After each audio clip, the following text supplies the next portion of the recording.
মুস্তফা মোহাম্মদ মুস্তফা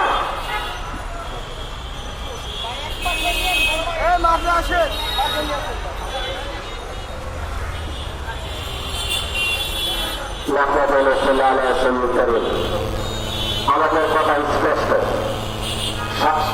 আমরা রাস্তা রক্ত দিয়েছি আর উপদেষ্টা দলে আওয়ামী লীগের দেশের জন্য আমরা আর উপদেষ্টা দলে কোনো আওয়ামী লীগের দেশের দিকে দেখতে চাই না। আপনারা কি চান?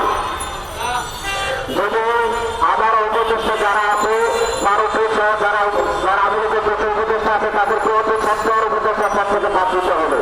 যদি বাদ না দেন তাহলে আজকে আমরা বেশ করে ভাবছি আগামীতে শাহবাগ থেকে শুরু করে ছাত্রের মধ্যে উপদেষ্টা পদ থেকে তাদেরকে বাতিল না করা হবে তাদের আন্দোলন চলবে।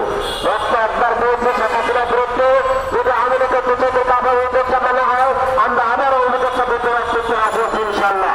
আমাদের বক্তব্য একটাই, প্রতিযোগিতা ভারতীয় এবং শরণার্থী এদেরকে উপদেষ্টা পদ থেকে বাদ দিতে হবে, এটা আমাদের কথা। আসসালামু আলাইকুম রহমতুল্লাহ। এ পর্যায়ে বক্তব্য রাখবেন ছাত্রনেতা মোহাম্মদ ইমাদুদ্দিন। বিসমিল্লাহির রহমানির রহিম। গরম বক্তব্য সবাই দেয়, আমি না গরম বক্তব্য দিলাম। স্পষ্ট ভাষায় বলতে চাই যে আমি একজন অনার্সের পরীক্ষার্থী। অনার্সের পরীক্ষা দিয়ে আমার এখন বাসায় থাকার কথা। আমি একজন শারীরিকভাবে এখন অসুস্থ। আমার এখন অসুস্থ অবস্থায় হাসপাতালের বেডে অথবা বাসায় বিশ্রাম নেওয়ার কথা।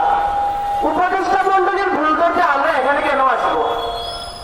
এত জায়গা ভুল কেন হলেন আপনারা? যে আপনাদের ভুল করার জন্য আমরা এখানে আসবো, আমরা তুমুলমতি এই ছাত্ররা এখানে এসে মানববন্ধন করবো? আপনাদের মাথায় তো ন্যূনতম ভুল থাকা উচিত ছিল যে উপদেষ্টা কাজে বানাচ্ছেন।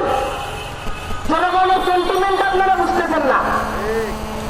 জুলাইয়ের এই যে আন্দোলন এখানে সম্পূর্ণ আপনারা ভূতা প্রমাণিত করবেন এই উপদেষ্টা ফারুকের মাধ্যমে। আমরা এতে